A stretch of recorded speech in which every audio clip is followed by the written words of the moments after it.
এটা লক্ষণ থাকে জন্মের পরে 2 সপ্তাহ পরেও যদি জন্ডিস থাকে এবং পায়খানাটা যদি সাদা হয় তাহলে বুঝতে হবে যে তার এই রোগটা আছে। আরও অন্য রোগ হতে পারে, কিন্তু এটা প্রাথমিকভাবে এটা বোঝা যাবে যে এই রোগটা। কিন্তু এই রোগটা সবচেয়ে খারাপ জন্ডিসের মধ্যে, জন্মগত জন্ডিসের মধ্যে বিলেরিয়াটা সবচেয়ে খারাপ।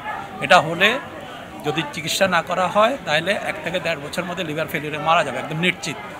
কেমন?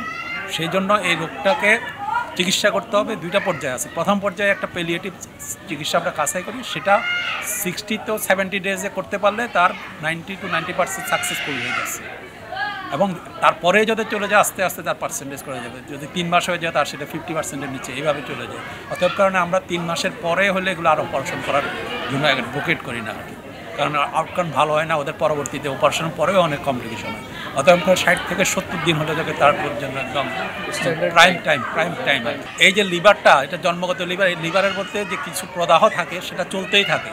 কেমন? আমরা অপারেশন করে সেটা কিছু কমাইতে পারি, কমালে সে ওই লিভার দিয়া মানে যে লিভারটা এফেক্টেড সেটা দিয়ে সে অনেকদিন বাঁচতে পারে। প্রথমত যদি এই সময়মতো অপারেশন করা যায় এবং পোস্ট অপারেটিভে যদি কোনো কমপ্লিকেশন না হয়, তাহলে ও যদি 4 বছর পর্যন্ত যদি ভালো থাকে, তারপর সে বলতে স্টেবল থাকে, তারপরে সে 10-12 বছর 15 বছর পর্যন্ত ভালো থাকে। কিন্তু এর মধ্যে যদি কোনো কমপ্লিকেশন হয়ে যায়, যেটা বলে ইনফেকশন, কোলানজাইটিস হয়ে যায়, তাদের কিন্তু আস্তে আস্তে মানে আউটকামটা খারাপ হতে থাকে, তাদের আর্লি লিভার ট্রান্সপ্লান্ট লাগবে। সার্ভাইভার্স মানে সে একদম ভালো হয়ে যাওয়া না, তাকে যে কোনো সময় এটা এই রোগটার কিছু কমপ্লিকেশন আছে, সেই কমপ্লিকেশন তার কিন্তু জন্ডিস থাকবে না, তখন জন্ডিস কমে গেছে। যে জন্মগত জন্ডিস ছিল এই অপারেশনে জন্ডিস হয়েছে, কিন্তু তার অন্য রোগ, এই লিভারের যে ক্ষতিগ্রস্ত, এটার জন্য অন্য রোগ হতে পারে।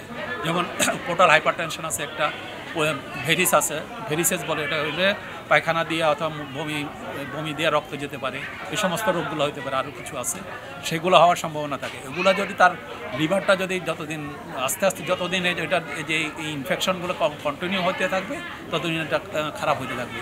এবং সেটা যদি হয় তাহলে তাকে তখনও লিভার ট্রান্সপ্লান্ট করতে হয়। যেহেতু টারশিয়ারি লিভার হসপিটাল, এখানে অনেক ইনফ্রাস্ট্রাকচার আছে, কিছু লাগবে। অলরেডি অ্যাডাল্ট একটা লিভার ট্রান্সপ্লান্ট হয়েছে, সেখানেও কিছু ইনফ্রাস্ট্রাকচার আছে।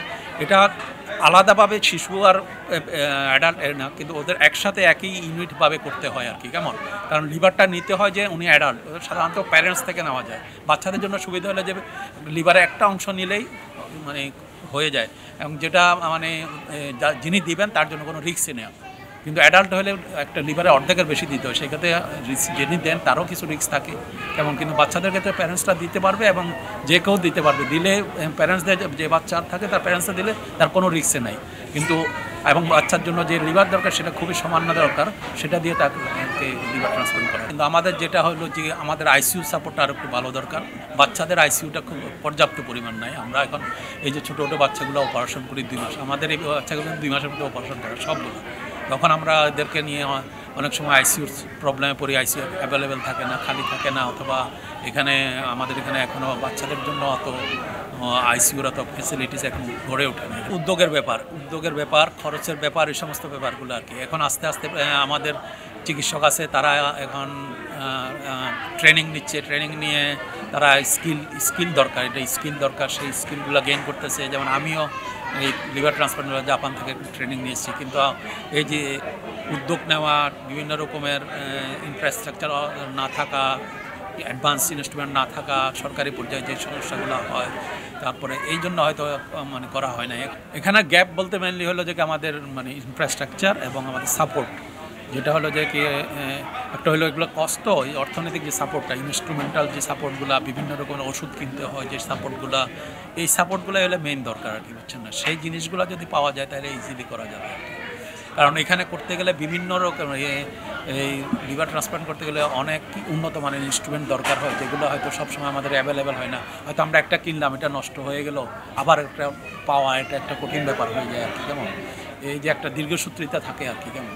এখন অনেকটাই সেই মানে ইউনিভার্সিটি হওয়ার পরে আমরা এখন যেহেতু যে কোনো মুহূর্তে আমরা আমাদের ভিসি মহোদয়ের কাছে যদি যাই, উনি আমাদেরকে সেই সাপোর্টটা দিচ্ছেন এবং দেওয়ার জন্যই আমরা বিভিন্ন কিছু করার জন্য উদ্যোগ নিতে পারতেছি আর কি।